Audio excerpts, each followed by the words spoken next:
Apa itu identitas nasional? Identitas nasional adalah kepribadian berskala nasional yang dimiliki suatu bangsa yang membedakan bangsa satu dengan bangsa lainnya. Faktor-faktor identitas nasional. 1. Faktor objektif. 2. Faktor subjektif. 3. Faktor primer. 4. Faktor pendorong. 5. Faktor penarik. 6. Faktor reaktif. 1. Faktor objektif. Faktor ini meliputi faktor geografis dan demografis. 2. Faktor subjektif.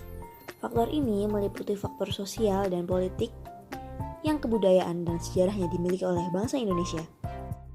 3. Faktor primer. Faktor ini meliputi etnis, teritorial, bahasa, dan juga agama. 4. Faktor pendorong. Faktor ini meliputi komunikasi dan teknologi.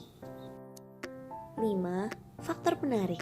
Faktor ini meliputi bahasa, birokrasi, dan sistem pendidikan. 6. Faktor reaktif. Faktor ini meliputi dominasi, pencarian identitas, dan penindasan. Jenis-jenis identitas nasional. 1. Identitas fundamental. Sebagai hal yang pokok yang menjadi penunjang berdirinya sebuah bangunan. 2. Identitas instrumental. Bisa diartikan sebagai alat atau media yang ada dalam identitas nasional, yaitu Undang-Undang Dasar 1945. 3. Identitas yang bersifat alami, yang sudah tercipta dari Tuhan Yang Maha Esa, meliputi negara Indonesia ini berbentuk kepulauan, dengan pulau-pulau yang berjumlah ribuan berjajar seperti batu zamrud di tengah garis khatulistiwa.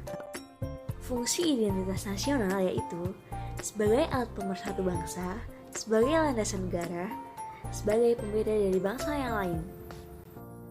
Solusi permasalahan identitas nasional. Yang pertama yaitu menggunakan bahasa Indonesia dengan baik dan benar sesuai kaidah yang berlaku serta menghindari pencampuradukan bahasa. Kedua, membangun jati diri dan siap menjadi pemimpin yang berkarakter dan siap mengembangkan semangat bangkit dari keterpurukan seperti tema Dirgahayu Republik Indonesia, pulih lebih cepat, bangkit lebih kuat. Ketiga, berusaha menemukan kembali dan membangun jati diri, yaitu membangun karakter dengan cara menerapkan nilai-nilai Pancasila dalam kehidupan sehari-hari. Keempat, mencintai, menjaga, mengembangkan, dan melestarikan kebudayaan daerah. Kelima, mencintai dan bangga menggunakan produk dalam negeri, serta mengurangi konsumsi dan ketergantungan terhadap produk luar negeri. Terima kasih.